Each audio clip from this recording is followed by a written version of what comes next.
عزیزم دوستو، لیکن یہ اصلاح کے لیے آدمی کو اپنا مصلح بنانا ضروری ہے۔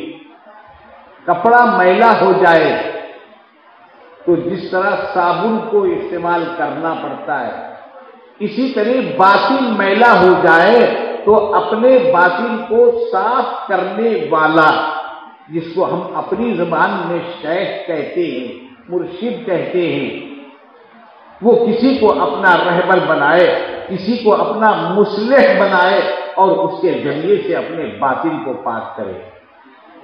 بغیر استاد کے گھر خالی ہے۔ دنیا کی چیزوں میں بھی آپ غور کریں گے تو آدمی بک اسٹال سے کتابیں خرید کر، انجینئرنگ کی کتابیں ہو یا ڈاکٹری کی کتابیں ہوں، سب بک اسٹال پہ ملتی ہیں، وہ کتابیں لا کر پڑھ لے اور گورنمنٹ سے یہ کہے کہ یہ سب کتابیں میں نے پڑھ لی ہیں، لہذا میں ڈاکٹر کی کتابیں پڑھ لی ہیں، ایم ڈی کی پڑھ لی ہیں، تو لہذا مجھے ایم ڈی کی سند دے دی جائے۔ گورنمنٹ دیتی ہے کیا؟ گورنمنٹ کہے گی آپ کو کسی کالج میں ایڈمیشن لینا پڑے گا اور کسی استاد کے پاس کتاب پڑھنا پڑے گا، کوئی پڑھائے، جب جا کر آپ کو پھر ایگزام لیا جائے گا اور پھر کامیاب ہونے پر آپ کو سند دی جائے گی۔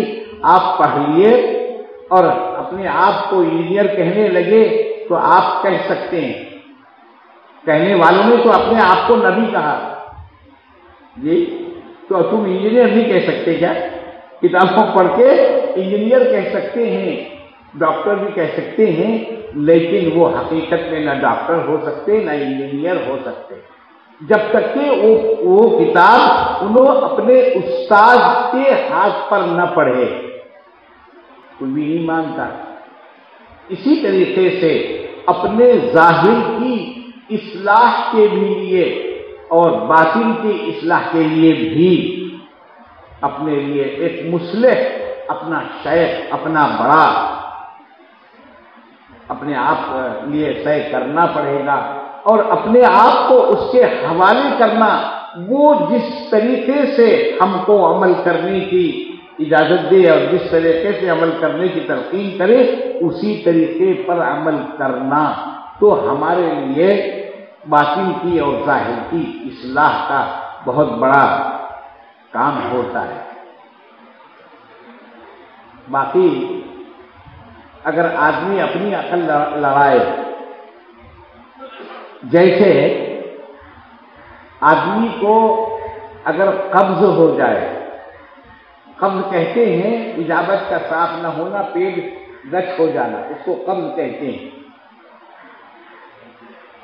تو اب ایک صاحب اپنی طرف سے یہ سوچے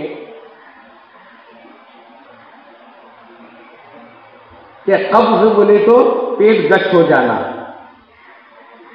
اب پیٹ کو روکنے کے لیے ان کو لوز موشن ہو رہے تھے، تو انہوں نے بولے اب یہ لوز موشن ہو رہے ہیں، اس کو روکنا بولے تو قبض، پیٹ کو گچ بنانا، تو میڈیکل پر جا کر بولے قبض کی دوا دو۔ قبض کی دوا بولے تو لیٹرین صاف ہونے کی دوا کو کہا جاتا ہے، اور انہوں اپنے طور پر یہ سمجھ رہے ہیں قبض کی دوا کا مطلب یہ ہے کہ لوز موشن ہو رہا ہے، پیٹ گچ ہونے کی دوا دو، انہوں اپنی جگہ پر یہ سوچ رہے ہیں، اور میڈیکل سے انہوں قبض کی دوا بول کر لے کر آئے۔ وہ قبض کی دوا کھانے کے بعد پہلے جتنے ہو رہے تھے اس سے ڈبل ہونا شروع ہو گئے۔ تو قبض کی دوا الگ چیز ہے، موشن کو روکنے کی دوا الگ چیز ہے۔ استاد کا گھر ہر حال میں خالی ہوتا ہے، آدمی اپنے آپ ڈاکٹری کرنا چاہے تو ایسا ہی کرتا ہے۔ اس لیے شیخ کا ہونا ضروری ہے۔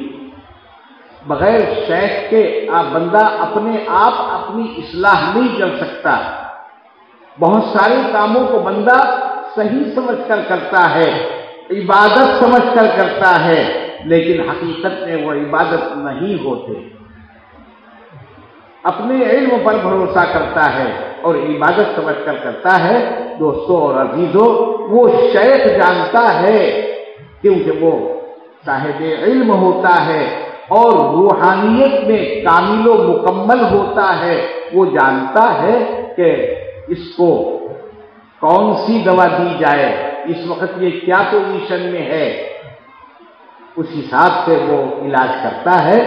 تو الحمدللہ ثم الحمدللہ اس کے ظاہر کی باطن کی اصلاح ہوتی ہے اور تعلق مع اللہ اس کے اندر پیدا ہوتا ہے۔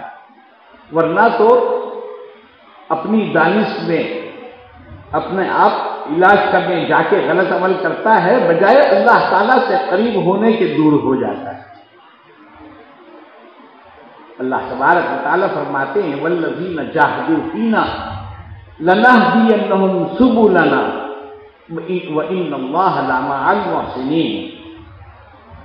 جو ہم کو پانے کے لیے جد و جہد کرے، محنت کرے، کوشش کرے، اور اللہ کو پانے کے لیے محنت کرنا، کوشش کرنا، جس کو مجاہدہ کہا جاتا ہے، جد و جہد کرنا کہا جاتا ہے، اس کا مطلب یہ نہیں ہے کہ روزانہ آپ واکنگ مشین پر واک کریں، دوڑیں یا ڈنڈ بیٹھک ماریں، یہ مجاہدہ نہیں ہے، بلکہ اپنے نفس کے ساتھ مجاہدہ ہوتا ہے۔ وہ مجاہدہ کیسے ہوگا وہ شیخ بتلائے گا۔ والذین جاہدوا فینا، جو ہم کو پانے کے لیے، ہم سے اپنا تعلق جوڑنے کے لیے محنت کرتا ہے، لنہدینہم سبلنا، تو ہم ان کو ہم تک پہنچنے کی ہدایت دیتے ہیں، راستہ اس کو پہنچنے کا بتلاتے ہیں اور منزل مقصود کو بھی پہنچاتے ہیں۔ وَإِنَّ اللَّهَ لَمَعَ الْمُحْسِنِينَ، اللہ تبارک و تعالی ضرور محسنین کے ساتھ ہے، احسان والی محنت کرنے والوں کے ساتھ ہے۔